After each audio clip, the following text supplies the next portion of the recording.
Hello बच्चों, इस video में हम कक्षा 10 विज्ञान के 2025 में जो क्वेश्चन पेपर आए उसके सभी सेट के बहुविकल्पीय प्रश्न करेंगे। तो ये पहला सेट है, इसके बहुविकल्पीय प्रश्न करेंगे। फिर इसके बाद दूसरे, तीसरे, चौथे, पांचवें, टोटल 6 सेट है, सभी के बहुविकल्पीय प्रश्न इस वीडियो में हम करेंगे। तो काफ़ी सारे क्वेश्चंस हैं, तो मैं कुछ क्वेश्चंस की यहाँ पे एक्सप्लेनेशन दूंगा जिसमें मुझे लगता है कि एक्सप्लेन करने की आवश्यकता है। कुछ क्वेश्चन हम जल्दी से करेंगे। आपको अगर किसी क्वेश्चन में डाउट हो कमेंट बॉक्स में पूछना, मैं पूरा प्रयास करूंगा उसका आंसर देने का। तो पहले सेट के क्वेश्चंस करना शुरू करते हैं। ओके, पहला क्वेश्चन है, जल का विद्युत अपघटन एक वियोजन अभिक्रिया है। जल के विद्युत अपघटन के समय इलेक्ट्रॉनों और मुक्त गैसें हाइड्रोजन और ऑक्सीजन के द्रव्यमानों का अनुपात होता है। देखो, जल का जब विद्युत अपघटन होता है तो हाइड्रोजन और ऑक्सीजन बनती है। अगर हम इसको बैलेंस करें तो ये होता है। तो यहाँ पर अगर हम इसके द्रव्यमान की बात करें तो हाइड्रोजन का 1 होता है, तो 2 एकम 2, 2 दूनी 4। ऑक्सीजन 16 होता है, द्रव्यमान संख्या 16 दूनी 32 हुआ। और अनुपात अगर बात करें 4 एकम 4, 4 अठे 32, 1:8। ऑप्शन डी है। क्वेश्चन नंबर 2, वायु की उपस्थिति में एल्यूमिनियम और मैग्नीशियम के दहन होने पर बनने वाले उत्पाद क्या हैं? देखो, एल्यूमिनियम बनता है एल्यूमिनियम ऑक्साइड, मैग्नीशियम बनता है मैग्नीशियम ऑक्साइड, और उसका फॉर्मूला ये है। एल्यूमिनियम ऑक्साइड मैग्नीशियम ऑक्साइड का फॉर्मूला ये है AlO। आप जानते हैं ना कैसे बनता है ये? तो Al2O3 और MgO, ये भी दो से दो कट जाता है, MgO बनता है।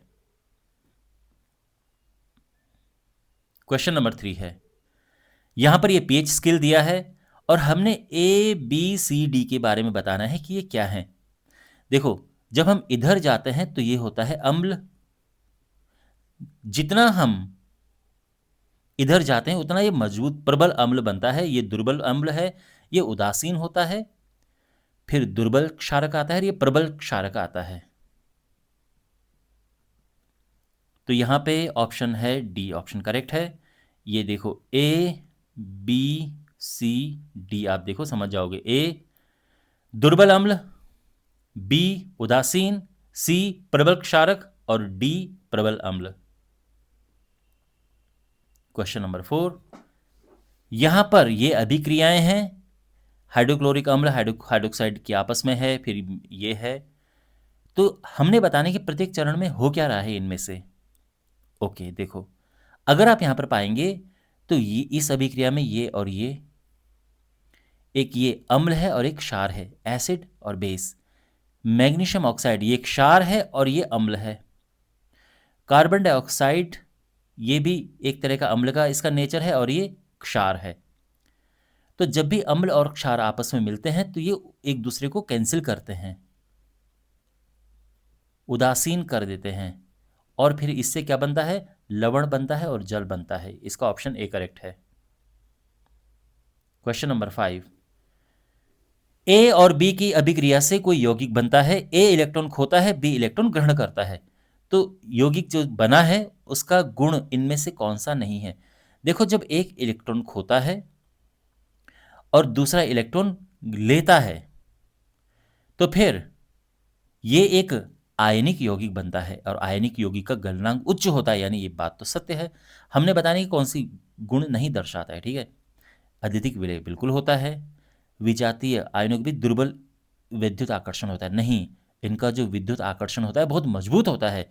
तो ऑप्शन सी करेक्ट है, यानी ये वाला गुण नहीं दर्शाता है ये, ठीक है। तो ऑप्शन सी इसका करेक्ट है। विद्युत अपघटनी अपचयन प्रक्रिया द्वारा गलित क्लोराइडों से प्राप्त होने वाली धातुएं हैं। तो ये धातुएं ये प्राप्त होती हैं क्योंकि ये धातुएं जो अभिक्रिया श्रृंखला है उसमें टॉप पर होती हैं। क्वेश्चन नंबर 7, इनमें से मैग्नीशियम ऑक्साइड कौन सा बनना चाहिए? देखो, मैग्नीशियम क्या करता है, 2 इलेक्ट्रॉन छोड़ता है और ऑक्सीजन में वो चले जाते हैं। इस तरह से, मतलब ये लेता है, ये इलेक्ट्रॉन देता है। तो इसका ऑप्शन ए करेक्ट है, क्योंकि एक मैग्नीशियम एक ऑक्सीजन होता है। 2 इसने देने हैं, 2 इसको चाहिए, बात खत्म। तो ये सही है। मुंह में लार का कम मात्रा में स्रावित होना किस परिवर्तन को प्रभावित करता है? यह है ऑप्शन सी, स्टार्च से सरल शर्करा। तो लार में एमाइलेज एंजाइम होता है जो स्टार्च को शर्करा में परिवर्तित करता है। अगर लार कम होगी तो यह प्रक्रिया प्रभावित होगी। ओके, क्वेश्चन नंबर 9, कौन सा पादप हार्मोन है जिसकी सांद्रता प्ररोह के प्रकाश से दूर वाले भाग की कोशिकाओं की लंबाई में वृद्धि के लिए उद्दीपित करती है? तो इसका आंसर है ऑप्शन डी, ऑक्सिन। देखो ये करता क्या है, जैसे कोई पेड़ है, तो अगर ये सूर्य है और कोई पेड़ है, तो इसके इस तरफ छाया है, तो इसकी कोशिकाओं की लंबाई में वृद्धि करता है जिससे कि ये धूप की तरफ जाए। तो इसका ऑप्शन डी है।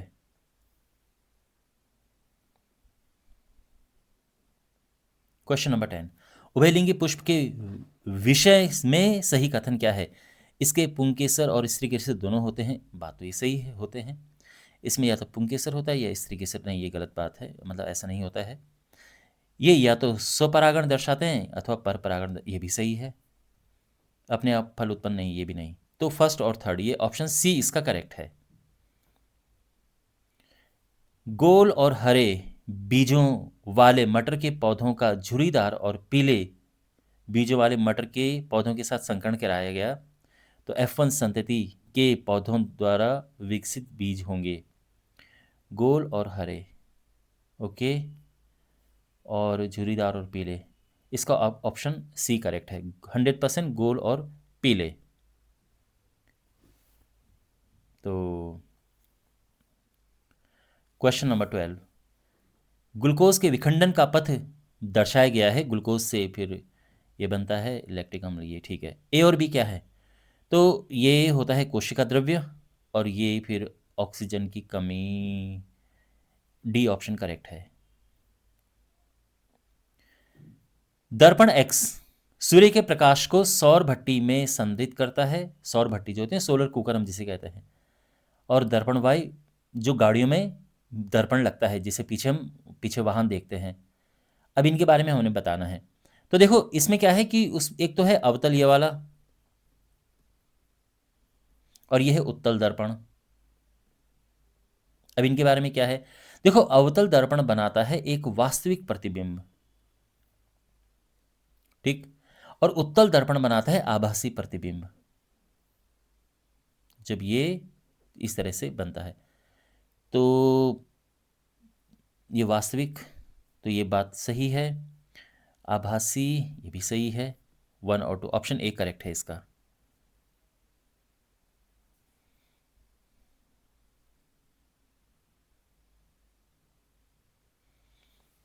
कोई वृद्ध व्यक्ति पक्षमाभी पेशियों की दुर्बलता और अभिनेत्र लेंस के लचीलेपन की कमी के कारण दृष्टि दोष से पीड़ित है।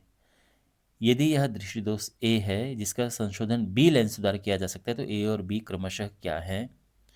तो ये है ऑप्शन बी इसका करेक्ट है, बाइफोकल लगाना। क्वेश्चन नंबर 15 है, निम्नलिखित में से कौन से समूह कोई आहार श्रृंखला नहीं बनाते हैं? आहार श्रृंखला को ना फूड चेन। तो भेड़िया, खरगोश, घास, शेर, ये भी है।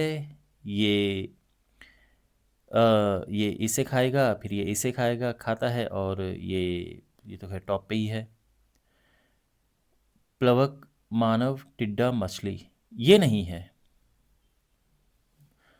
बास, सर्प, ये तो है क्योंकि इसमें घास को टिड्डा खाएगा और ये सब ठीक है।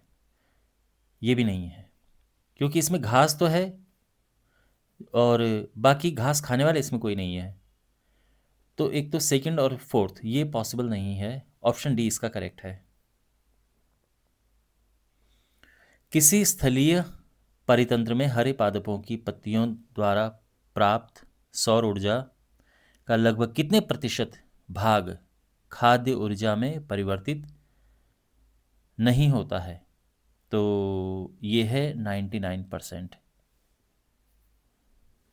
ये इतना नहीं होता है, ठीक, खाद्य ऊर्जा में परिवर्तित ओनली 1% होता है। तो इस तरह से ये 16 कंप्लीट हो चुके हैं। अब हम अगले सेट की ओर बढ़ते हैं। अब दूसरा सेट हमारे पास है।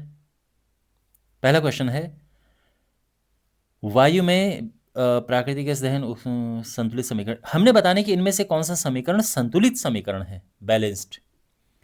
तो ऑक्सीजन यहाँ पे 4 है, ये 2 है, ये नहीं है, 4 2 6 ये नहीं है, 2 2 4 ये 2 तो 4, ओके। अच्छा, ये सही लग रही है, बट प्रॉब्लम ये कि इसमें ऊर्जा भी तो है, निकल रही है। ऑप्शन डी करेक्ट है। हाँ, ये बहुत ट्रिकी है। ये और ये बिल्कुल एक जैसे हैं, लेकिन ऊर्जा भी निकल रही है, तो इसका ऑप्शन डी करेक्ट है। क्वेश्चन ये है कि इनमें से किसके हाइड्रोक्साइड से भरे बर्तन में हमको एक चेतावनी के रूप में लगाना चाहिए कि भाई इससे हाथ वाथ जल जाएगा? क्या वो एल्यूमिनियम हाइड्रोक्साइड है, या calcium hydroxide, sodium hydroxide, magnesium, कौन सा? तो देखो इसका आंसर है सी, क्योंकि सोडियम हाइड्रोक्साइड बहुत ही ज़्यादा स्ट्रांग होता है, ये जला देता है स्किन को, तो पे इस पे लगाना चाहिए, ये बहुत प्रबल क्षारक होता है। ठीक है, ऑप्शन सी करेक्ट है। मानव शरीर के कार्य करने का पीएच का परिसर है परास, तो ये है ऑप्शन सी। उदासीन से ले मतलब जो बिल्कुल उदासीन होता है उससे थोड़ा सा क्षारक की ओर, ऑप्शन सी है। क्वेश्चन नंबर 4, थर्मिट वेल्डिंग में एल्यूमिनियम चूर्ण का उपयोग किया जाता है क्योंकि? देखो, थर्मिट वेल्डिंग में क्या होता है, एल्यूमिनियम चूर्ण इसका उपयोग करते हैं आयरन ऑक्साइड के साथ में, जिससे गलित आयरन प्राप्त होता है, तो ऑप्शन इसका बी करेक्ट है। आयरन ऑक्साइड के साथ गर्म किया जाता है, गलित आयरन प्राप्त होता है, जो रेल की पटरी के जोड़ने काम आता है, सही बात है, पर वो गलित आयरन प्राप्त होता है तब उसमें होता है, उसमें जोड़ते हैं, तो इसका बी ऑप्शन करेक्ट है। अब है पांचवा, दो भिन्न मिश्रातुओं मिश्र धातु एक तरह से को प्राप्त करने के लिए गलित कॉपर में निश्चित अनुपात में जिंक और टिन को पृथक पृथक विलीन किया जाता है, इनसे क्रमशः दो भिन्न मिश्रातु प्राप्त बनते हैं, उन्हें कहते हैं। अच्छा, कॉपर में जब हम जिंक मिलाते हैं और कॉपर में जब हम टिन मिलाते हैं तो क्या बनता है? कॉपर में जब हम जिंक मिलाते हैं तो बनता है पीतल, और कॉपर में जब हम टिन मिलाते हैं तो बनता है कांसा, ब्रॉन्ज। तो पीतल और कांसा, ब्रॉन्ज, यहाँ ब्रॉन्ज ही लिखा है उन्होंने, ऑप्शन सी करेक्ट है। क्वेश्चन नंबर 6 है, और रंध्र खुलने यानी स्टोमेटा खुलने के बाद बंद होने की नियमन किसके द्वारा होता है? इसका ऑप्शन डी करेक्ट है। एक कोशिकीय मोटी रुधिर वाहिनियों को क्या कहते हैं? एक कोशिकीय, इनको केशिकाएं कहते हैं, ऑप्शन बी करेक्ट है इसका। छुई मुई को जब हम टच करते हैं तो ये पत्तियां मुड़ जाती हैं, इसका यह है कि इसमें जो होता है ना, ये छुई मुई होती है, तो इसमें इसकी जो कोशिकाएं होती है, इसमें जल की मात्रा में परिवर्तन होता है, तो ऑप्शन सी करेक्ट है इसका। क्वेश्चन नंबर 9, ब्रावे फिल्म किसके द्वारा नए पौधे उत्पन्न करता है? तो नहीं, और इसका ऑप्शन बी करेक्ट है। किसी कोशिका विभाजन में गुणसूत्रों की संख्या आधी हो गई है, इस प्रकार के कोशिका विभाजन का प्रेक्षण कहाँ किया जाता है? तो ये अंडाशय वृषण दोनों में। यदि दो माध्यम x और y के निरपेक्ष अपवर्तनांक ये हैं, तो x के सापेक्ष y का अपवर्तनांक होगा x के सापेक्ष y का, तो y बटे x होना चाहिए, ये 4/3, 6/5, 4 × 5, 6 × 3, 2, 3, 10/9, इसका ऑप्शन ए करेक्ट है। कोई बिंब किसी अवतल दर्पण, देखो इसमें ये होता है ना कि जिसके सापेक्ष, इसमें है कि x के सापेक्ष y की बात की है। तो जो होता है मतलब जिसके सापेक्ष होता है वो नीचे आता है, और जिसका होता है y, तो y का अपूर्णांक हमने ज्ञात करना है, लेकिन x के सापेक्ष, तो x नीचे आएगा। तो वही यहाँ पर किया है। कोई बिंब किसी अवतल दर्पण के ध्रुव 30 की ओर स्थित है। बिंब का वास्तविक और उल्टा प्रतिबिंब 60 की दूरी पर बनता है। तो फोकस दूरी क्या है, देखो इसका फॉर्मूला है। पहली बात तो ये यहाँ पर ये लिख देते हैं कि u है -30, और जो फोकस दूरी हमने ज्ञात करनी है, और v है प्रतिबिंब की दूरी दर्पण के सामने, तो ये -60 है। फॉर्मूला होता है 1/f is equal to 1/v plus 1/u, 1/-60 plus 1/-30। तो एलसीएम 60 -1 -2 -3 अपॉन 60, ये कटा 20 -20 आ गया। ऑप्शन बी करेक्ट है।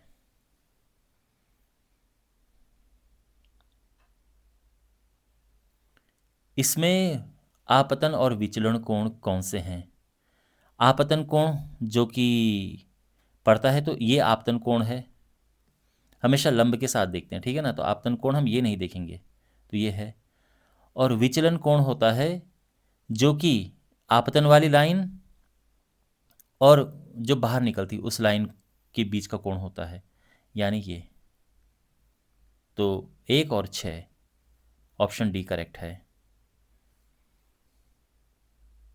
क्वेश्चन नंबर 14 है 220 वोल्ट की विद्युत आपूर्ति से संयोजित है और 500 एम्पियर धारा लेता है, तो इसकी शक्ति क्या है? देखो इसमें आई है 500 मिली एम्पियर, मिली होता है 10⁻³ अच्छा, ये V दिया है 220, हमने P निकालना है, पावर शक्ति। तो पावर होता है V इंटू आई, सिंपल फॉर्मूला, यानी इनका आपस में गुणा हो जाएगा। तो ये हो जाएगा गुणा करके 220 गुणा 500 गुणा 10⁻³ देखो 3 0 तो कट गए 10⁻³ से, और 22 गुणा 5 होगा 110। ऑप्शन बी करेक्ट है। अब यहाँ पर हमने 1 और 2 के बीच प्रतिरोध बताना है। तो देखो ये तीनों तो हैं सीरीज में हैं, ये तो श्रेणी क्रम जिसे हम कहते हैं, तो ये प्लस हो जाएंगे 12 दूनी 24 12 तियां 36। तो हमारे पास अब सिचुएशन है ये, एक ये है और दूसरा है ये 12 और 36। तो ये हो जाएगा 1/r बराबर 1/12 प्लस 1/36, 36 3 प्लस 1 4/36, 9 चौको 36, और r आ गया 9। ऑप्शन सी करेक्ट है।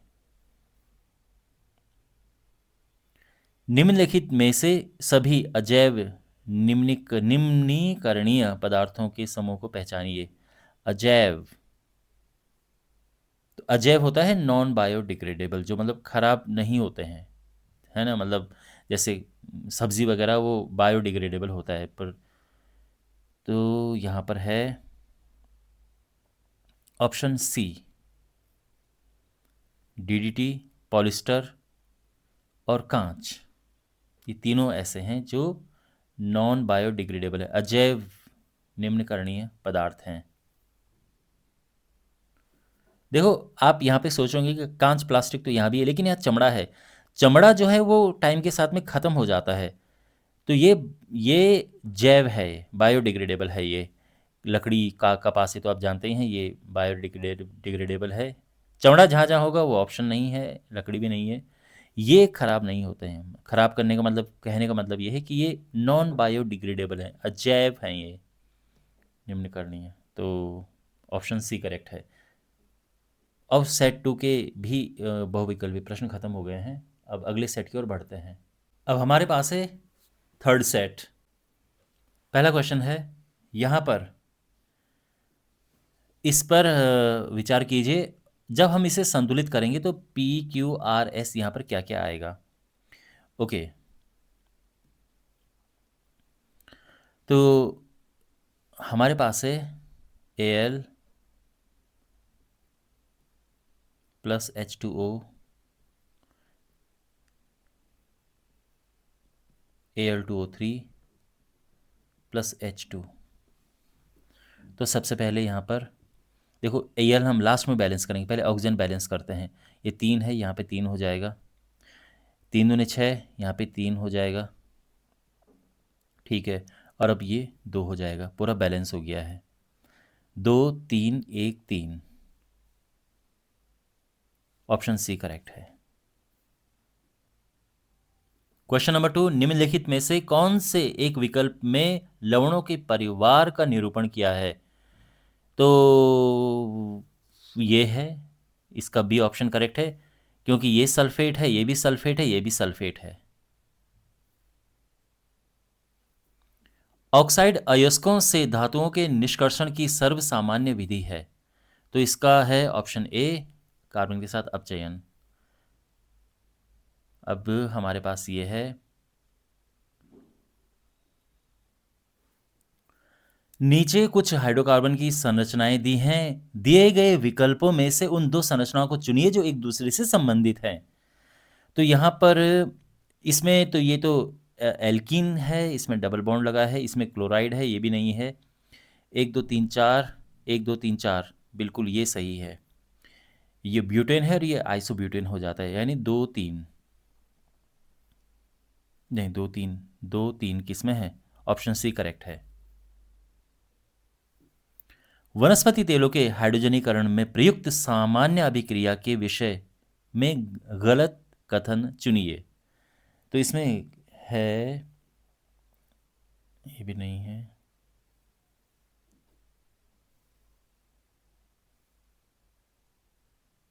ऑप्शन डी इसका करेक्ट आंसर है, मतलब ये कथन इसका गलत है। ये जो अभिक्रिया है ये निकिल या पैलेडियम उत्प्रेरक की उपस्थिति में होती है, न कि अम्ल उत्प्रेरक की, ठीक है। तो ये गलत कथन है।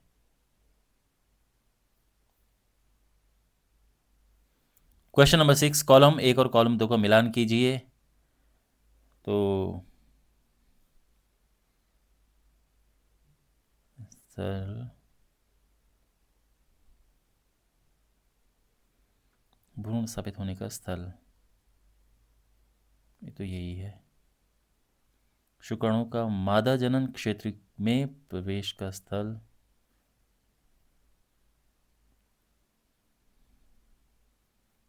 विकासशील भ्रूण शिशुपालकों का निपटारा होता है, प्लेसेंटा।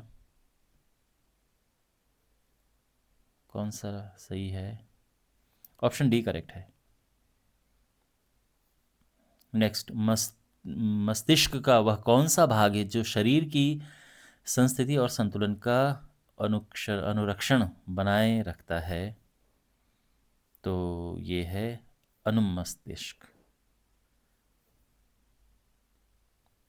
क्वेश्चन नंबर 8, तीव्र कोशिका विभाजन के क्षेत्रों में अधिक सांद्रता पाए जाने हार्मोन। तो ये है साइटोकाइनिन, ऑप्शन बी। उभयलिंगी पुष्पों का युगल जोड़ा चुनिए, उभयलिंगी पुष्पों का। तो सरसों तो है, गुड़हल भी है, तो ऑप्शन बी करेक्ट है इसका। और यहाँ पर है, आमाशय की भित्ति में उपस्थित जठर ग्रंथियों द्वारा स्रावित होते हैं। तो ये है, और पेप्सिन, ऑप्शन सी करेक्ट है इसका।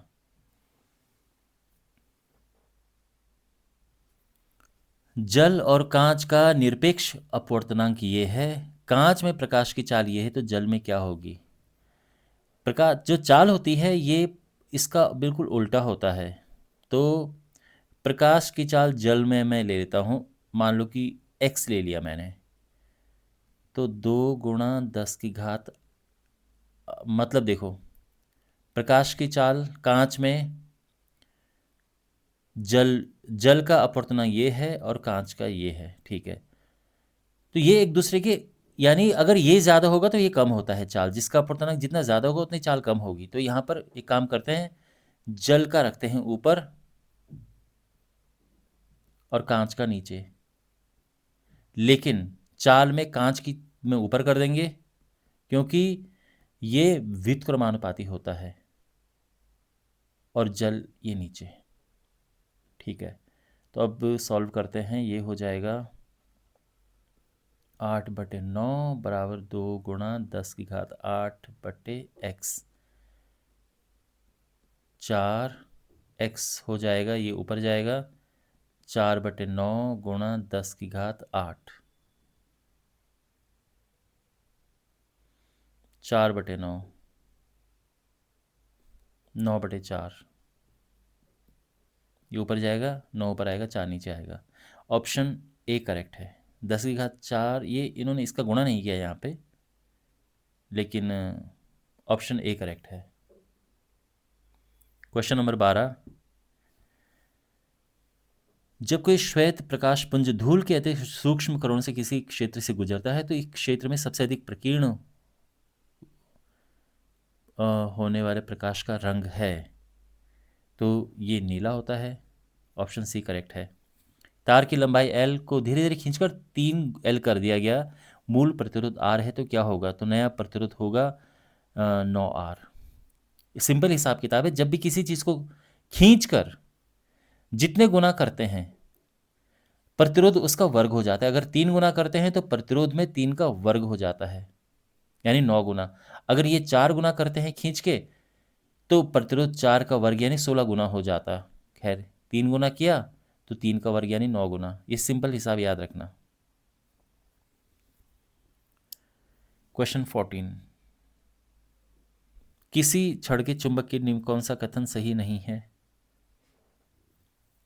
चुंबक के लिए मुक्त रूप से निलंबित किए स्वयं को उत्तर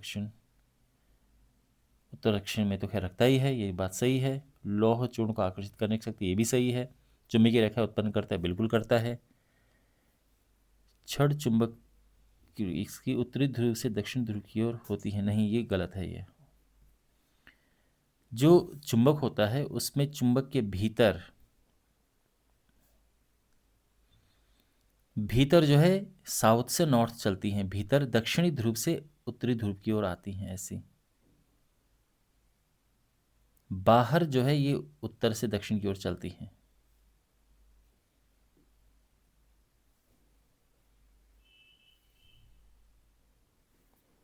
किसी लंबी सीधी धारावाही परिनालिका के भीतर उत्पन्न चुंबकीय क्षेत्र की तीव्रता निम्नलिखित में से किस पर निर्भर नहीं करती है? परिनालिका में फेरों की जो यह ना परिनालिका होती है, तो इसमें फेरों की संख्या पे बिल्कुल निर्भर करती है। धारा की दिशा परिनालिका कोर इस पे करती है। कुंडली की त्रिज्या पे निर्भर नहीं करना चाहिए। ऑप्शन डी करेक्ट है। छोटी शाकाहारी मछलियों सहित किसी जलजीवशाला को कोई सुपोषी तंत्र बनाने के लिए अजैव घटकों के ओके, ये क्वेश्चन है, तो इसका कौन सा ऑप्शन करेक्ट है?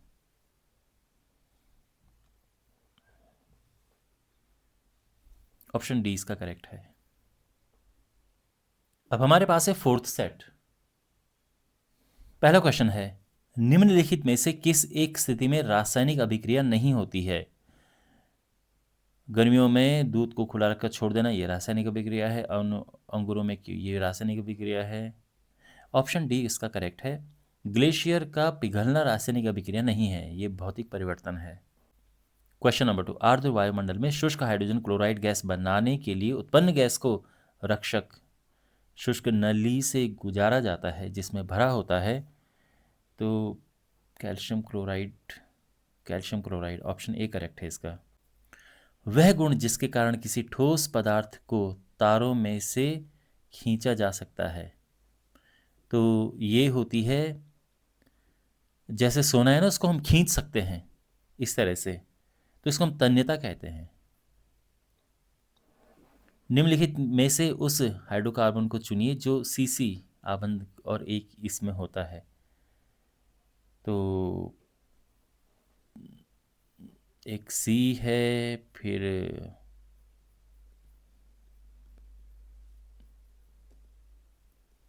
इस तरह से, मतलब ये, तो ये तो प्रोपाइन है।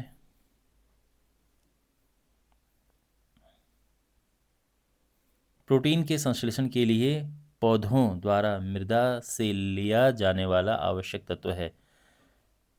ये तो नाइट्रोजन लेते हैं पेड़ पौधे मिट्टी से। क्वेश्चन नंबर 6, यहाँ पर हमारे पास एक कथन है, कौन से सही कथन है? तो लसिका वाहिकाएं लसिका को शरीर के विभिन्न भागों तक ले जाती हैं, अंत में बड़ी धमनियां खुलती। नो, ये सही नहीं है। लसिका में कुछ मात्रा प्लाज्मा प्रोटीन रुधिर कोशिका होती है, ये सही है। लसिका में कुछ मात्रा प्लाज्मा प्रोटीन और लाल रुधिर कोशिकाएं होती हैं, ना, ये भी सही नहीं है। लसिका वाहिकाएं लसिका को शरीर के विभिन्न भागों तक ले जाती हैं, अंत में बड़ी शराब, ये सही। बी और डी किस में है? ऑप्शन बी करेक्ट है इसका। गुलाब और केले जैसे पौधों ने निम्नलिखित में से किसे उत्पन्न करने की क्षमता खो दी है? बीज, ये इनमें नहीं होते हैं, ठीक है। उभयलिंगी पुष्प में नर युग्मक कहाँ उपस्थित होते हैं? परागकोश, ऑप्शन ए करेक्ट है। मटर के शुद्ध लंबे पौधों का जब मटर के शुद्ध लंबे पौधों का मटर के शुद्ध बौने पौधों के साथ संकरण कराया जाता है, F1 F2 संततियों के मटर के पौधों में लंबे मटर के पौधों की प्रतिशतता होगी क्रमशः, तो F1 में 175%, ऑप्शन सी करेक्ट है।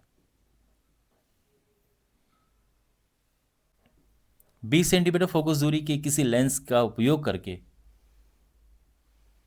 पर्दे पर -1 आवर्धन का एक प्रतिबिंब प्राप्त करने के लिए बिंब दूरी होनी चाहिए। वस्तु की दूरी कितनी होनी चाहिए?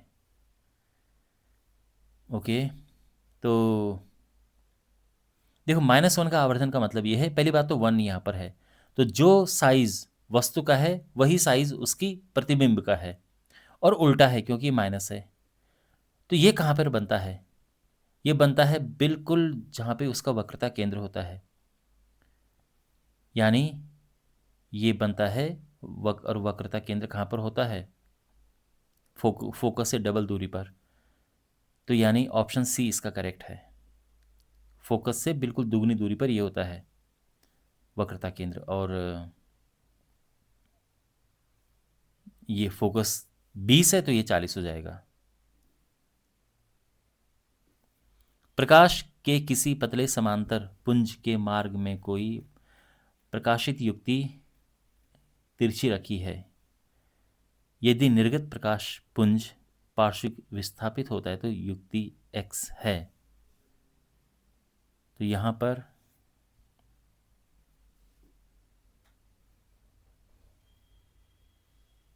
कांच का स्लैब, ऑप्शन सी करेक्ट है।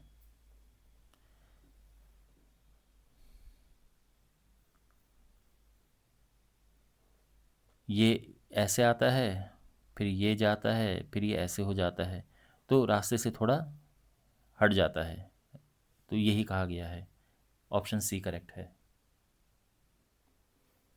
प्रतिरोध R के किसी तार के टुकड़े की लंबाई को 3 भागों में काटा जाता है, तो ये है 3 भागों में काट दिया। तो पहले अगर इसका R था प्रतिरोध, तो अब काटने से ये R/3 R/3 और R/3 हो गया है। फिर क्या किया, इसको फिर पार्श्व में यानी समांतर क्रम में जोड़ा। समांतर क्रम में जोड़ने पे क्या होता है, देखो, R' बराबर होता है 1/this,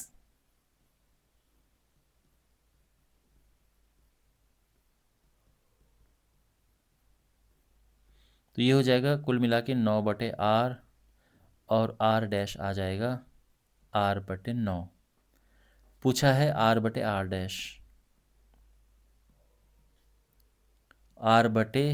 R/R/9, 9 ऊपर चला जाएगा, तो ऑप्शन डी करेक्ट है।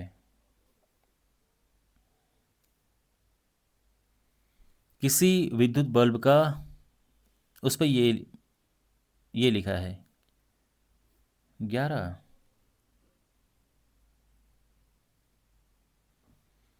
220 वोल्ट की शक्ति आपूर्ति द्वारा प्रचालित किए जाने पर प्रतिरोध क्या होगा? देखो, आर बराबर होता है वी स्क्वायर, मतलब पी होता है वी स्क्वायर अपॉन आर, तो आर हो जाएगा V square upon P. V है 220 गुणा 220 बटे पी है 11, तो ये 11 मुझे प्रिंटिंग मिस्टेक लग रही है, 110 होना चाहिए, 440। और अगर 10 अगर 11 है तो फिर तो, क्योंकि ऑप्शन है 4400, मुझे आप दिखाए, ऑप्शन ए करेक्ट है।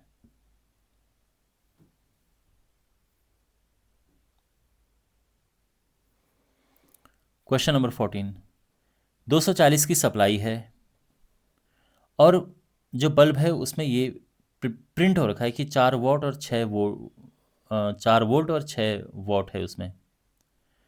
तो कितने बल्ब होने चाहिए जिससे कि ये सुरक्षित रूप से कार्य करें? तो सिंपल है, 240 को 4 से भाग दे देंगे, 60 आ जाएगा, 60 बल्ब लगाने पड़ेंगे तब जाके सुरक्षित रूप से कार्य करेंगे। नीचे दी गई आहार श्रृंखलाओं में से उस आहार श्रृंखला को चुनिए जो ऊर्जा के पदों में सबसे अधिक दक्ष है। तो इसमें ऑप्शन सी करेक्ट है, सबसे छोटी है ये, सबसे अधिक दक्ष, सबसे कम ऊर्जा का लॉस इसमें हो रहा है, सी करेक्ट है। क्वेश्चन नंबर 16, किसी आहार श्रृंखला में निम्नलिखित में से किस एक का विभिन्न पोषक स्तरों पर जैव आवर्धन होता जाता है? इसका आंसर है डीडीटी, ऑप्शन सी करेक्ट है। और अब हमारे पास है fifth set. Question number 1, magnesium ribbon का वायु में दहन करने के प्रयोग को करते समय के मुख्य प्रेक्षण है, क्या क्या दिखता है उस समय? तो मैग्नीशियम रिबन का दहन चमकीली श्वेत लौ के साथ होता है, बिल्कुल ऐसा होता है।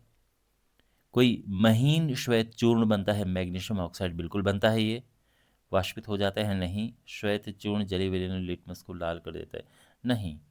1 और 2 किस में है? ऑप्शन सी करेक्ट है इसका। और अब है सेकंड क्वेश्चन, कोई धातु एम फेरस सल्फेट के जलीय विलयन से आयरन को विस्थापित कर देती है परंतु एल्यूमिनियम सल्फेट के जलीय विलयन के साथ ऐसा नहीं कर पाती, तो ये धातु कौन सी है? तो ये धातु है जिंक, ऑप्शन डी करेक्ट है। क्योंकि जो सक्रियता श्रेणी है उसमें एल्यूमिनियम है, जिंक है, मतलब अगर हम देखें एल्यूमिनियम ऊपर है, जिंक उसके नीचे और ये जो आयरन है और नीचे, तो ये ज़्यादा क्रियाशील है, तो जिंक इसको तो नहीं हटा पाएगा लेकिन इसको हटा देगा, तो इसलिए डी करेक्ट है। खाने का सोडा, कॉपर सल्फेट और जिप्सम और फेरस सल्फेट, इन सभी के क्रिस्टलों का उभयनिष्ठ लक्षण है कि ये क्षारीय प्रवृत्ति नहीं, अम्लीय नहीं। इन लवणों की एक सूत्र इकाई में क्रिस्टल के जल के अणुओं की संख्या निश्चित होती है। क्योंकि खाने का soda, sodium carbonate,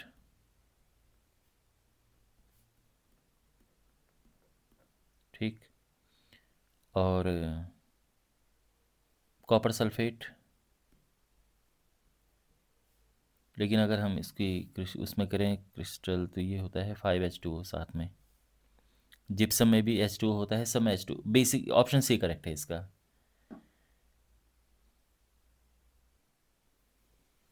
question number 4, कोई धातु X सोडियम हाइड्रोक्साइड से अभिक्रिया करके कोई गैस G मुक्त करती है। यह तनु सल्फ्यूरिक अम्ल से क्रिया करने पर भी इसी गैस G को मुक्त करती है। तो ये क्या है? तो यहाँ पे सोडियम हाइड्रोक्साइड जब कोई धातु है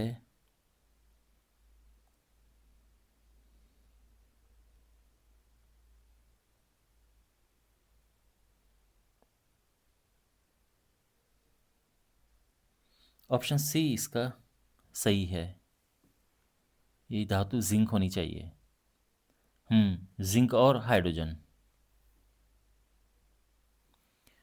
तो जिंक ऐसा है, ये उभयधर्मी गुण होता है, यानी आप देखेंगे ये है अ, ये क्षारक है और ये अम्ल है।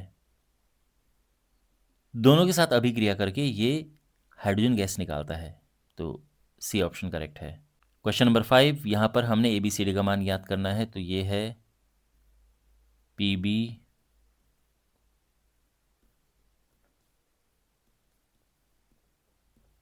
PbO plus NO2 plus O2।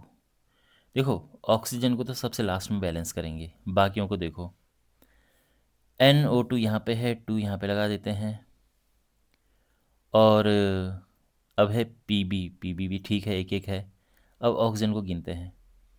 Oxygen यहाँ पे है 6 और यहाँ पे है 2 दूने 4 और एक 5। इसको 6 करने के लिए इसको हाफ करना पड़ेगा। अब ऑक्सीजन यहाँ पे 4 2 6 हो गए हैं, लेकिन पूरे में अगर हम 2 का मल्टीप्लाई करें तो फिर ये हाफ हट जाएगा, ये 2 हो जाएगा, ये 2 हो जाएगा, ये 4 हो जाएगा और ये तो यानी ये है 2241 2241 2241। ऑप्शन डी करेक्ट है।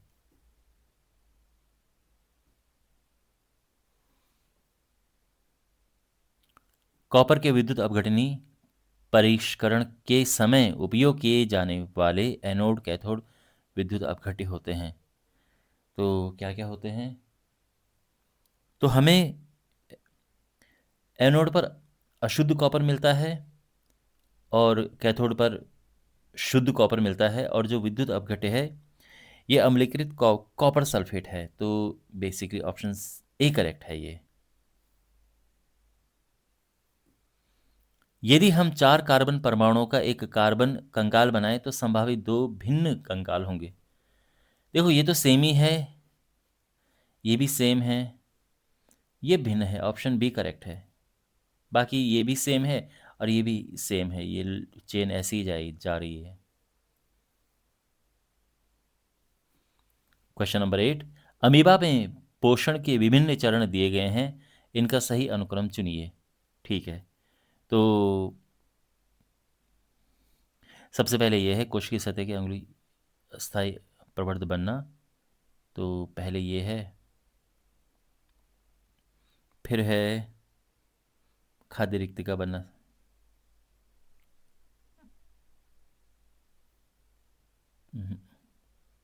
फिर है ये,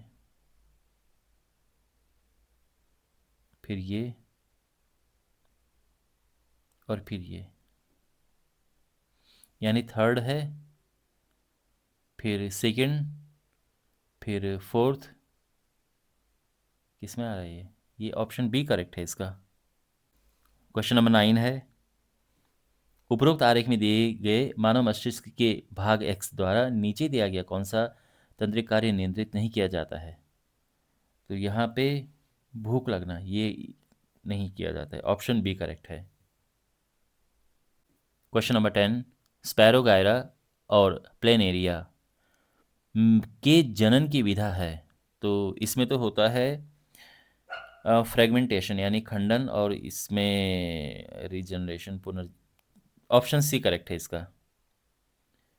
बीजों में तीव्र कोशिका विभाजन तथा पत्तियों के मुरझाने को बढ़ावा देने वाले पादप हार्मोन क्रमशः हैं। तो तीव्र कोशिका विभाजन को साइटोकाइनिन, ये ऑप्शन बी करेक्ट है इसका। साइटोकाइनिन एंड एब्सिसिक अम्ल, ये ऑप्शन बी करेक्ट है। क्वेश्चन नंबर 12, वायवीय श्वसन के चरण हैं ग्लूकोज का पायरुवेट में विखंडन और फिर पायरुवेट का कार्बन डाइऑक्साइड में परिवर्तित होना। ये दोनों प्रक्रियाएं क्रमशः होती हैं। तो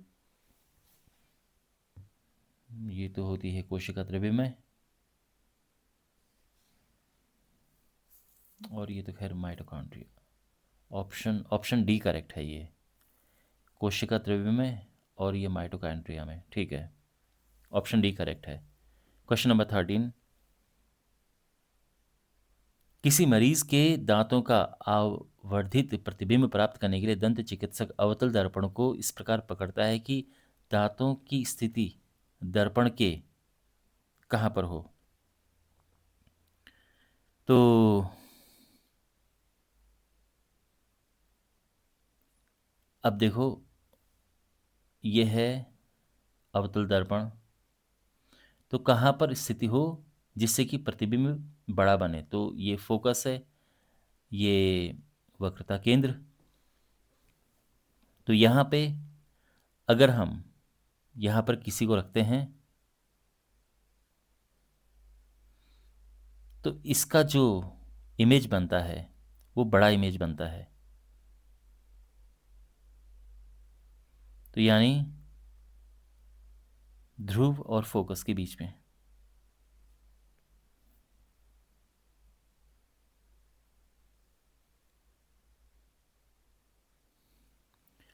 और ऐसे में वैसे प्रतिबिंब, आभासी प्रतिबिंब बनता है और हमको वही चाहिए, क्योंकि जो आभासी प्रतिबिंब बनते हैं वो हमें दिखते हैं। ओके, जो वास्तविक बनते हैं वो हमें पर्दे पर लेकर आना होता है। तो इसका ऑप्शन बी करेक्ट है। जिन व्यक्तियों का नेत्र गोलक लंबा हो गया हो उनको पुनः स्पष्ट देख सकने का संभावित उपाय है उपयुक्त। तो ये तो अवतल लेंस का हम प्रयोग करते हैं मायोपिया के केस में। निकट दृष्टि दोष हो जाएगा उन्हें, ऐसा करने से निकट दृष्टि दोष होगा और इसका निवारण होगा अवतल लेंस से।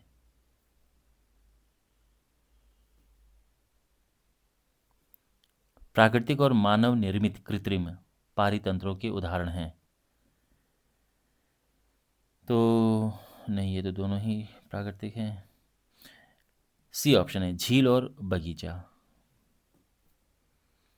पर्यावरण को प्रभावित करने वाले मानव के कार्यकलाप हैं। तो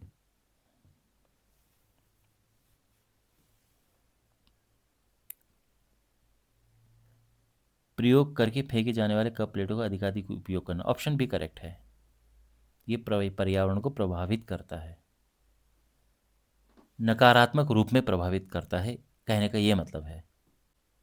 अब हमारे पास है छठा सेट, लास्ट है ये सेट।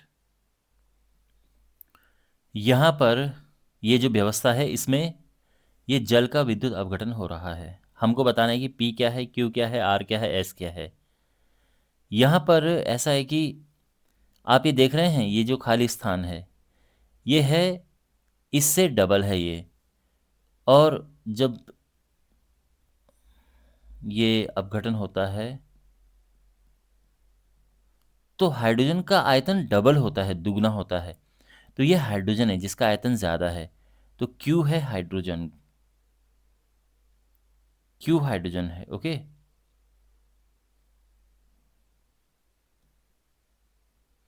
P ऑक्सीजन है और ऑक्सीजन बनती है एनोड पे। तो ये एनोड है R। S कैथोड हो गया। तो कौन सा करेक्ट है इसमें? P ऑक्सीजन, R एनोड, बिल्कुल सही है ये। Q हाइड्रोजन, S कैथोड, ये भी सही है। तो यहाँ पे ऑप्शन सी करेक्ट है।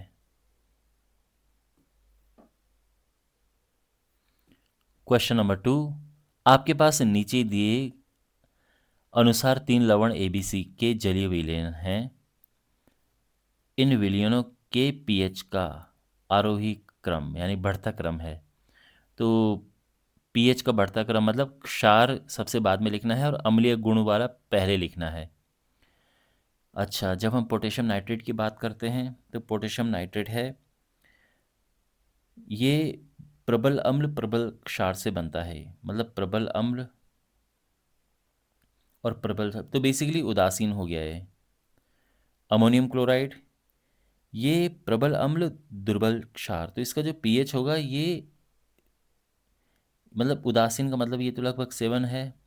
इसका पीएच, क्योंकि ये प्रबल अम्ल है, ये 7 से कम होगा। और ये बनता है, ये है दुर्बल अम्ल प्रबल क्षार, तो ये 7 से ज़्यादा है ये। तो ये है बी ए सी, बी ए सी, बी ए सी, ऑप्शन डी करेक्ट है।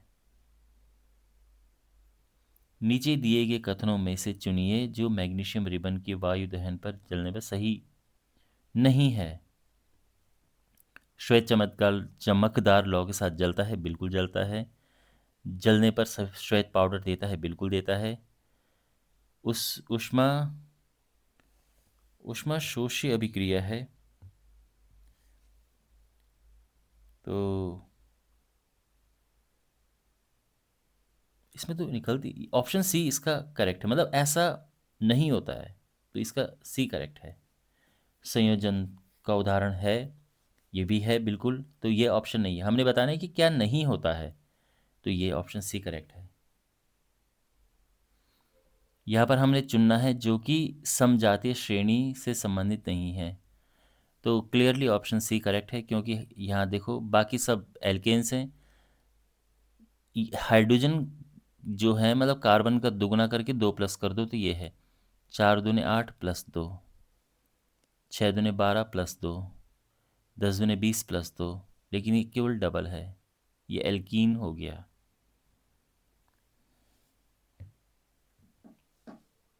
कॉपर सल्फेट विलयन में लोहे की कीलों को डुबाने के लगभग 1 घंटे पश्चात विलयन का प्रेक्षित रंग होता है। तो कॉपर सल्फेट जो नीले रंग का होता है, कॉपर को विस्थापित कर देता है उसे, ठीक है, और फिर लोहे की वजह से ये आयरन सल्फेट बन जाता है, फेरस सल्फेट बन जाता है, जो कि हल्के हरे रंग का होता है। तो हल्का हरा यानी फीका हरा। इमली का रस नीले लिटमस को लाल कर देता है, इसका कारण एक रासायनिक यौगिक की उपस्थिति है जिसका नाम टार्ट्रिक अम्ल है। तो इमली में यह अम्ल होता है, याद रखना। निम्नलिखित में से किन में क्रिस्टलन का जल उपस्थित है? तो मतलब जैसे ये है ना, जिसमें ये H2O दिखता है, जिसमें जैसे अगर मैं बात करूं खाने वाला, नहीं, धोने वाला सोडा, तो इसमें H2O आपको दिखेगा, बेसिकली क्रिस्टल। ऐसे ही प्लास्टर ऑफ पेरिस में, इसमें भी होते हैं। तो ये और ये सेकंड थर्ड कौन सा ऑप्शन करेक्ट है? बी ऑप्शन करेक्ट है।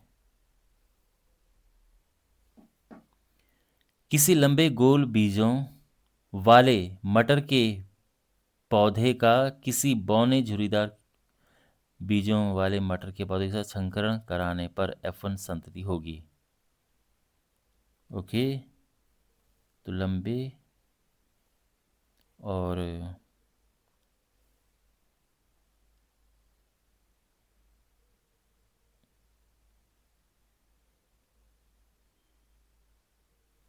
ऑप्शन डी करेक्ट है इसका, लंबी गोल बीजों वाले।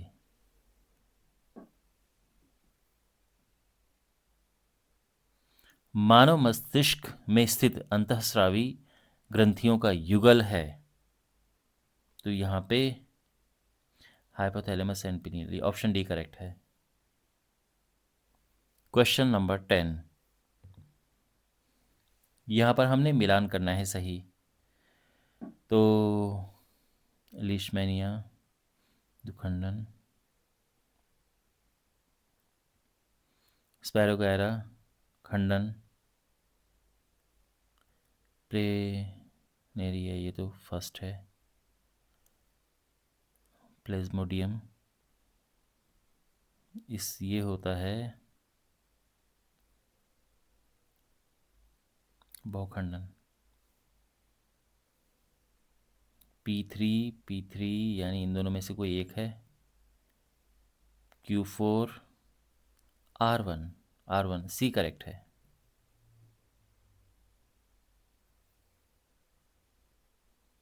क्वेश्चन नंबर 11, मानव के उत्सर्जन तंत्र का आधारी निसंज्ञक एकक है विकर्ण। मानव आहार नाल में जठर ग्रंथियों द्वारा स्रावित पाचक रसों में होते हैं।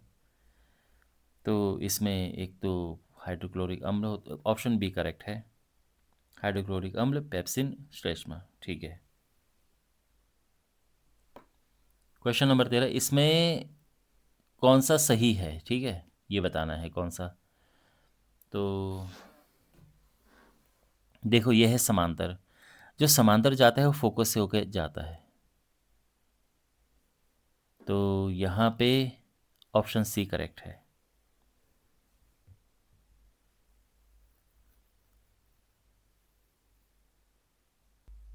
क्वेश्चन नंबर 14, मानव नेत्र का वह कौन सा भाग है जो नेत्र में प्रवेश करने वाले प्रकाश की मात्रा को नियंत्रित करता है।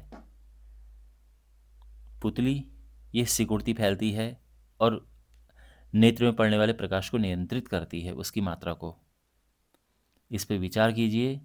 यदि तृतीय पोषी स्तर पर उपलब्ध ऊर्जा की मात्रा 50 किलो जूल, तो उत्पादक स्तर पर ऊर्जा की मात्रा क्या थी। ये यहाँ पे ओके। तो ये सिस्टम एक ही 10% आगे फॉरवर्ड होता है। तो अगर इसमें 50 तो इसमें 10 गुना और इसमें एक और, तो 5000 हो जाएगा ये, ऑप्शन डी। मतलब ये समझो कि उपलब्ध ऊर्जा की मात्रा जो यहाँ पे थी उसमें 10 का भाग दे दो, ये आ जाएगा, फिर 10 का भाग दे दो, ये आ जाएगा। इधर ले जाएंगे तो गुणा करना पड़ेगा। तो ये 50 है, इसकी बात करेंगे तो 10 का गुणा करना पड़ेगा, 500 आएगा। इसकी बात करनी तो इसमें उपलब्ध ऊर्जा 5000 जूल। तो 10 का गुणा इधर की तरफ करते हैं, आगे लेके जाना चील तक कितना पहुंचेगा। तो यहाँ 10 का भाग दे दो 5 और यहाँ 10 का भाग दे दो 0.5, ऐसा है। ओजोन के बारे में नीचे दिया गया कौन सा कथन सही नहीं है। ओके, अत्यधिक विषैली गैस से बिल्कुल है। ये सूर्य से आने वाले पराबैंगनी विकिरण से पृथ्वी की सतह की सुरक्षा करती, बिल्कुल करती है। इसका उपयोग प्रशीतक के रूप में तथा अग्निशामक यंत्रों में किया जाता है, नहीं। यह ऑक्सीजन के अणु और मुक्त की ये तो खैर बनती है, ऑप्शन सी इसका करेक्ट है। और इसी के साथ 6 के 6 सेट हमने कंप्लीट कर दिए हैं। कुछ क्वेश्चंस ऐसे हो सकते हैं जिसमें आपको लगा होगा कि एक्सप्लेनेशन कंप्लीट नहीं है, क्योंकि मुझे एक वीडियो के अंदर में सारा कंप्लीट करना था। तो कमेंट बॉक्स में आप लिखना कि कौन सा क्वेश्चन की एक्सप्लेनेशन आपको चाहिए और मैं उसका आंसर देने की पूरी कोशिश करूँगा। तो take care, all the best आपके एग्ज़ाम के लिए।